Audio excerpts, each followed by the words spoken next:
할렐루야. 오늘도 예배 자리에 오신 여러분을 환영하고 축복합니다. 오늘 1월 두 번째 주일인데 금년 두란노 교회 표어는 믿음을 경험하자. 한번 따라해 봅시다. 믿음을 경험하자. 믿음을 경험하자입니다. 그래서 오늘은 지난주에 이어서 믿음에 대한 말씀을 하는데, 우리가 믿음 생활하다 보면 어떤 때는 믿음이 있어 보이는데 어떤 때는 믿음이 변하여 원망이 될 때가 많습니다. 그러면 그 믿음과 원망 사이에 어떠한 일이 일어나는지 오늘 말씀을 통해서 한번 은혜를 나누고자 합니다. 오늘 말씀은 우리가 아주 잘 아는 그러한 내용이죠. 예수님께서 평상시 자주 다니셨던 바로 나사로의 집입니다. 그리고 마르다와 마리아 이야기, 나사로의 이야기 잘 알잖아요. 근데 나사로가 무슨 이유인지 모르지만 죽었어요. 사람이 나이가 많이 먹어서 이제 기운이 떨어져서 죽는 거야 어찌 할 수 있겠습니까? 그러나 나사로는 그렇게 나이 많은 사람이 아니에요. 그리고 그 당시 나사로는 한 가정의 가장으로서 여러 가지 책임을 감당해야 됩니다. 그런데 죽게 된 거예요. 자, 이런 상황 가운데서 오늘 말씀은 이렇게 시작하고 있습니다. 이제 예수님께서 나사로가 죽었다고 하는 것을 이제 아시고 집에 오게 되는 것이죠. 자, 꼭 집에 오게 되는데 그 한마디 한마디 그 마르다, 마리아, 예수님 그 군중들이 하는 그 말 한마디 한마디가 우리에게 주고자 하는 메시지가 있어요. 예수님의 이 사역 가운데 많은 기적의 역사가 있었지 않습니까? 병든 자 고치는 거, 또 물 위에 걸어 다니시는 거, 5,000명을 먹이신 거, 이런저런 사건들이 많이 있었는데 오늘 있는 이 말씀은 예수님의 기적 가운데에도 최고라 할 수 있는 중요한 사건이고, 이 나사로 사건을 통해서 예수님의 사역이 구체적으로 드러나고 이제는 그 주변에서 예수님이 누구인지 정확하게 각인시키는 아주 계기가 되었습니다. 그리고 오늘 이 말씀을 통해서 이 25절 한번 읽어볼까요? 시작. 예수께서 이르시되 나는 부활이요 생명이니 나를 믿는 자는 죽어도 살겠고 무릇 살아서 나를 믿는 자는 영원히 죽지 아니하리니 이것을 내가 믿느냐.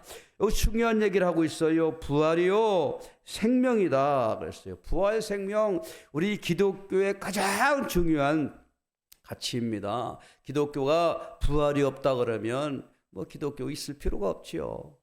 부활. 그런데 이 부활이요 생명인데 여기에 중요한 요소가 있어요. 그게 뭐냐면 믿음이라고 하는 거예요. 그래서 뭐라고 말씀하냐면 나를 믿는 자는 죽어도 살겠다. 또 무릇 살아서 믿는 자는 영원히 죽지 아니하리니 내가 이것을 믿느냐. 그러니까 부활과 생명은 뭐와 관계가 있다? 믿음과 관계가 있다라고 하는 거예요. 그러니까 여기서 중요한 것은 믿음을 얘기하고 있는 거예요. 믿음을. 자, 그런데 이 나사로가 죽었어요. 그래가지고 예수님이 오고 있는데 이제 만났어요. 누가 만났느냐? 마르다가를 만났어요.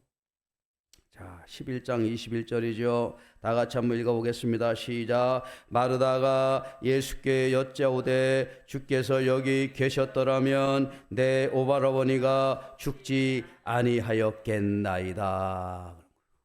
첫인사가 물론 이제 그전에는 많이 만났었지만 마르다가 예수님 만났을 때 밥도 많이 해주셨는 사람이에요. 평상시 밥도 많이 차려드리고 있던 사람인데 이제는 오라버니가 죽어가지고 이제 주님을 만났는데 하는 말이 뭐냐면 주께서 여기 계셨더라면 내 오라버니가 죽지 아니하였겠나이다. 이런 얘기예요.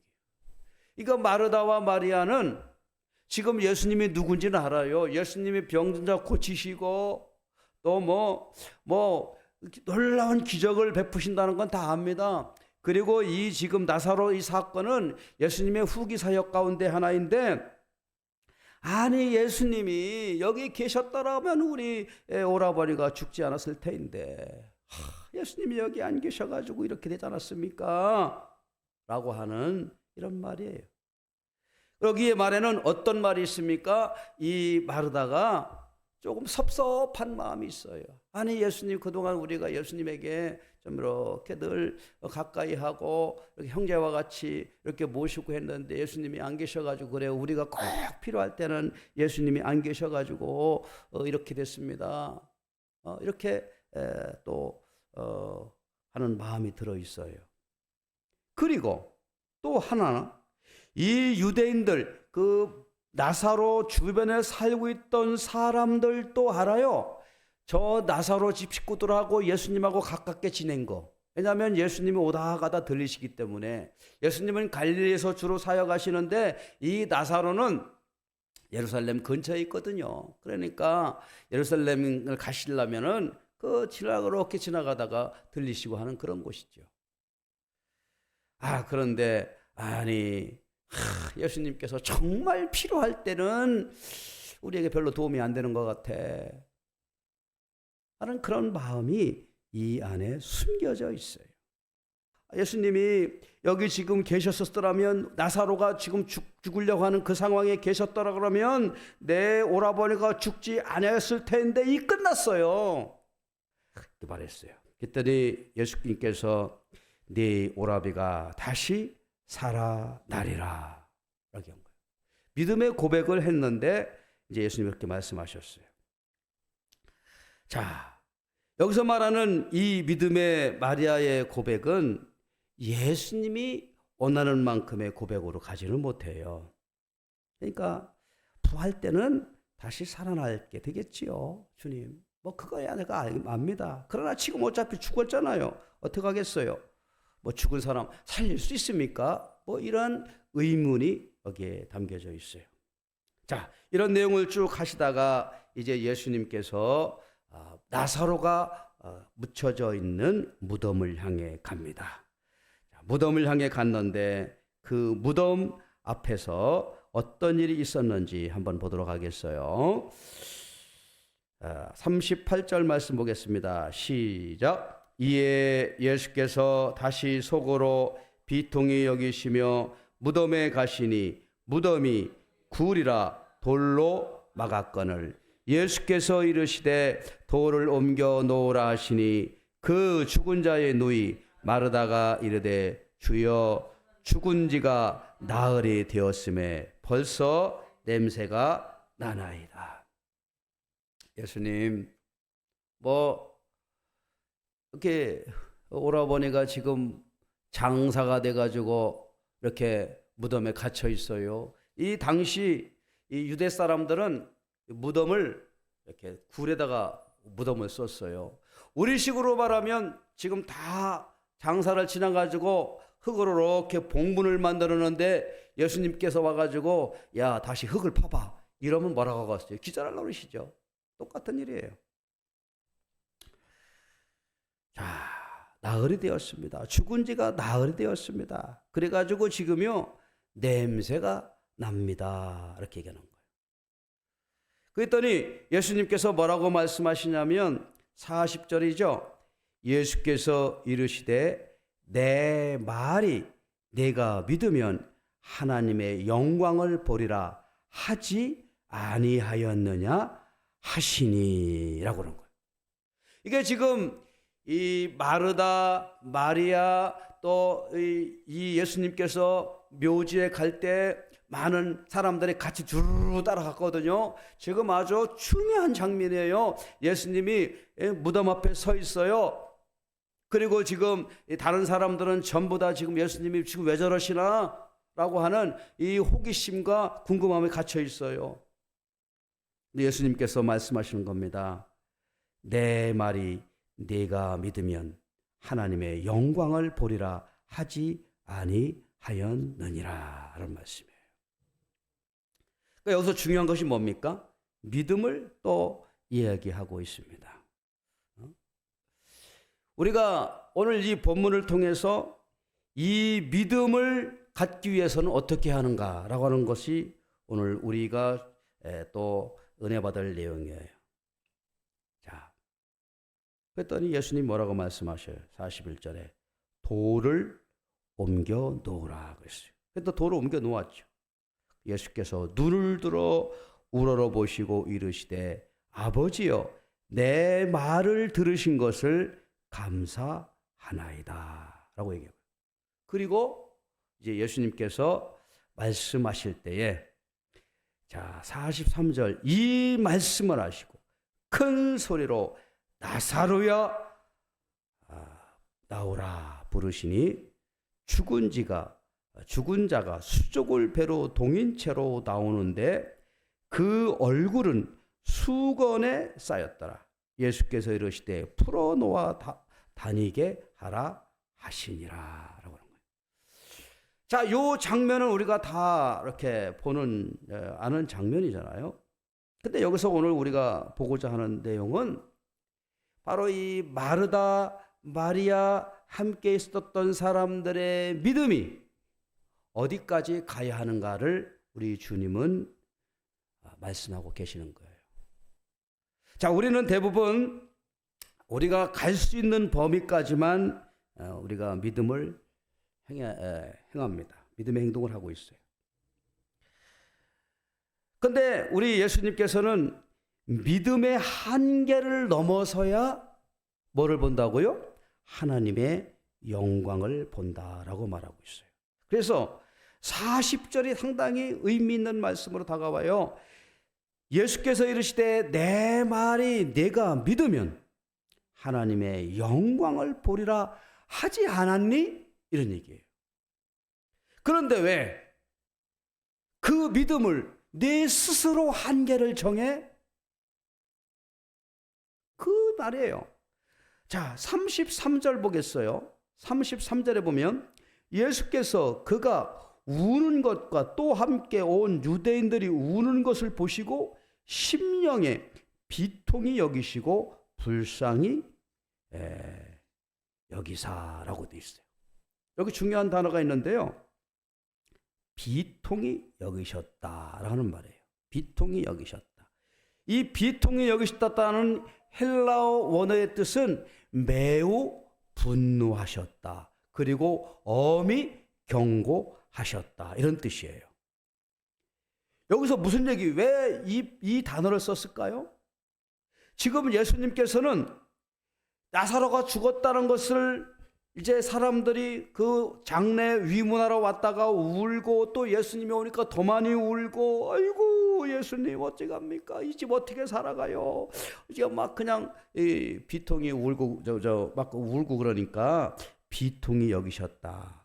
예수님이 분노하셨다 이런 말이에요. 다시 말하면 그들의 믿음이 부족함을 보시고 그런 말을 하신 거예요.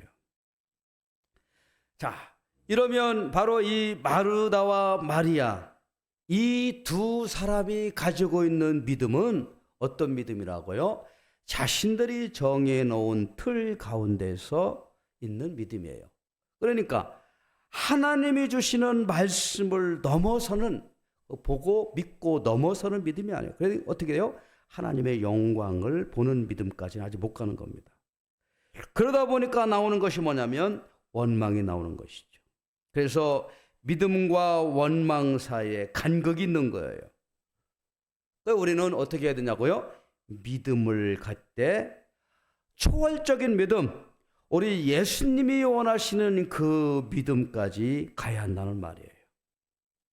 우리가 특별히 이러한 내용 가운데 가장 또 대표적인 그러한 예가 있다 그러면 가나안의 12 정탐꾼들과 또 그 이야기를 통해서 한번 말할 수가 있겠죠. 12명의 정탐꾼들이 가나안의 정탐을 가지 않았습니까? 그런데 가나안의 정탐을 갔는데 거기에는 정말로 큰 성읍이 있고 큰 사람이 있고 무기가 뭐 있고 이 이스라엘 백성들하고는 게임이 되질 않아요.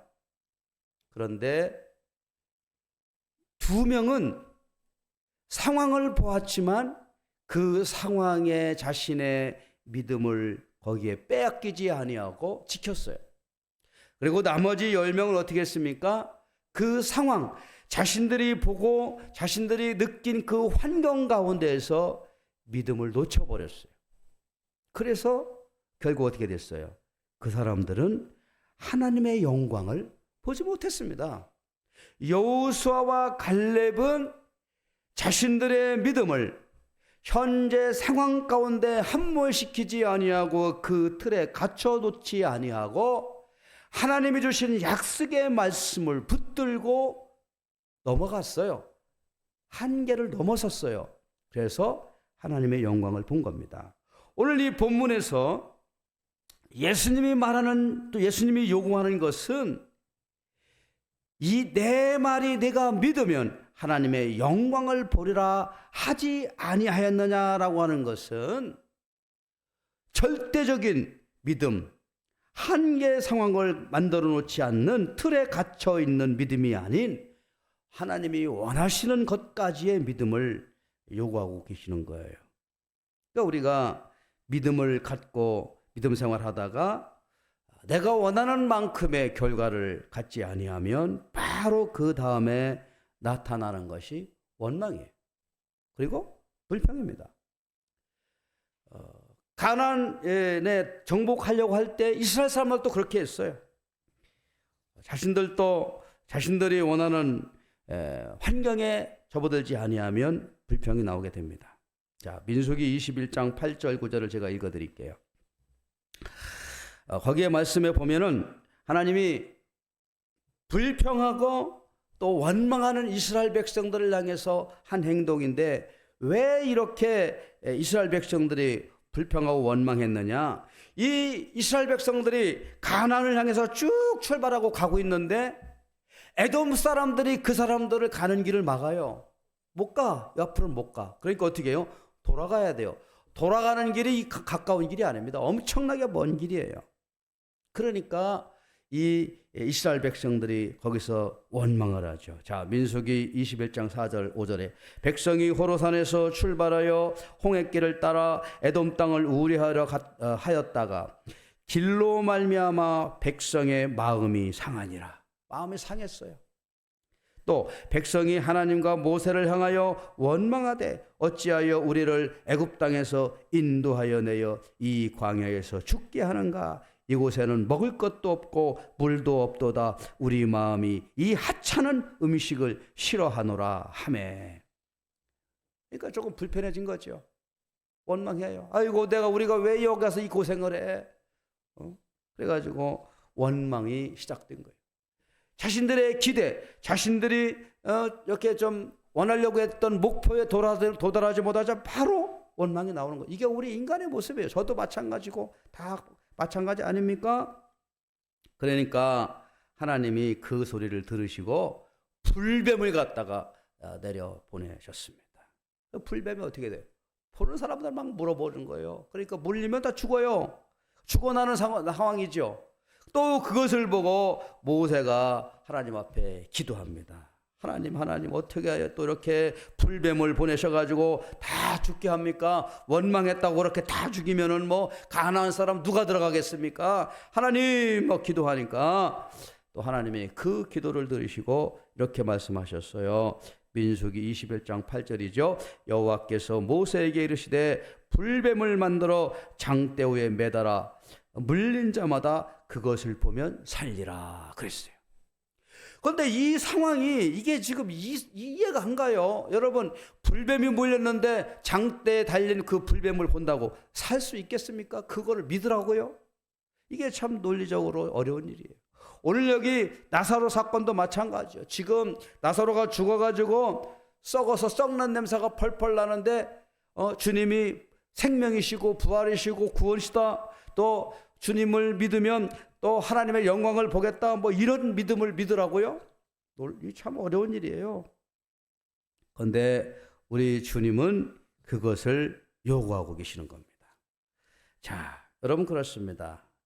우리가 여기서 중요한 것은 우리의 생각 밖에 있는 상황, 우리가 예측하기 어려운 그 사건들 하나하나에도 하나님의 음성을 들을 때에 하나님이 주시는 전지성, 능력을 바라보라는 얘기예요.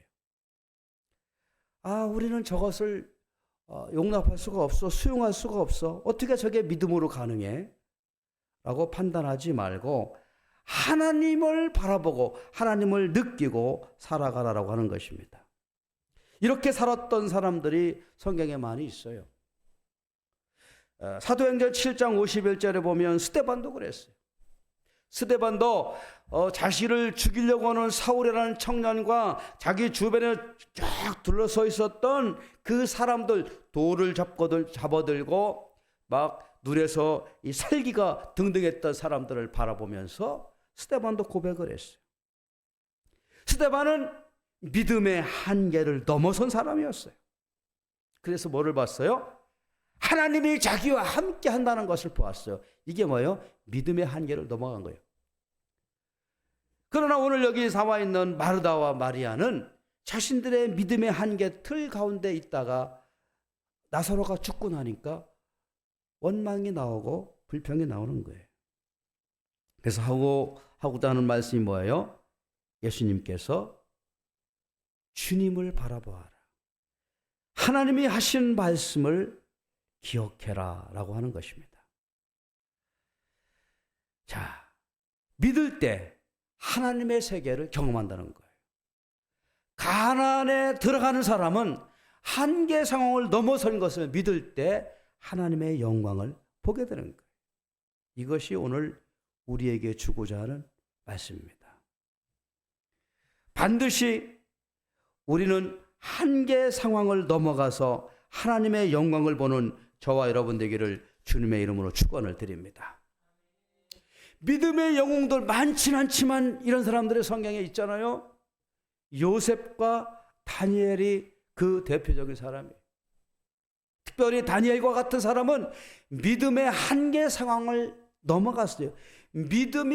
자신의 믿음을 축소시키지 않고 그 틀을 정해놓지 않았어요. 죽으면 깼고 죽지 뭐 라고 하는 모든 것을 전적으로 바뀌었던 사람이었어요.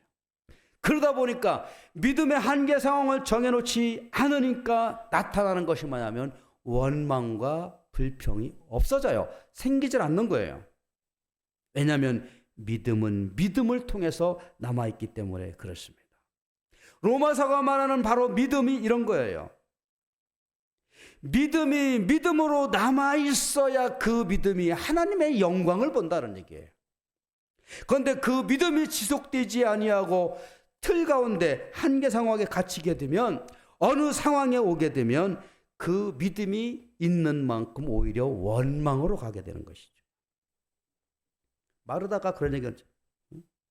주님이 여기 계셨더라면, 아니 예수님 우리한테 밥 얻어 먹은 게 얼마나 드시는데 우리 집에서 그렇게 대우받으셨잖아요. 그리고 또 유대인들도 그렇게 얘기해요. 유대인들도 따라가면서 아니 저 예수라는 양반은 다른 사람들 병은 잘 고친다 그러는데 어째 그렇게 여기 와서 신세졌는데 저 집 식구들한테는 돌보지도 않아. 그냥 놔둬 이렇게 죽게 만들어. 이런 것이 배어 있어요. 이 본문 속에. 그런데 오늘 주님은 이 본문에 있는 상황을 가지고 우리에게 한계를 넘어서는 믿음을 이야기하고 있습니다. 사랑하는 여러분, 우리의 생각 속에 하나님의 일을 가두어 놓지 마시고 우리의 사고와 우리의 환경 가운데 하나님의 능력을 제한하지 마십시오. 하나님은 우리의 모든 환경과 우리의 생각에 갇혀 있지 않고 하나님의 전지전능함으로 하나님의 뜻 가운데 하나님의 일을 해 나가십니다. 그래서 주님이 이렇게 말씀하신 거예요. 네가 믿으면 하나님의 영광을 볼 거야 라고 말하고 있습니다. 2024년 우리 두란노교회 믿음을 경험하는 한 해, 우리 한 주간도 우리가 믿음으로 하나님의 영광을 보고 경험하는 저와 여러분 되기를 주의 이름으로 축원을 드립니다.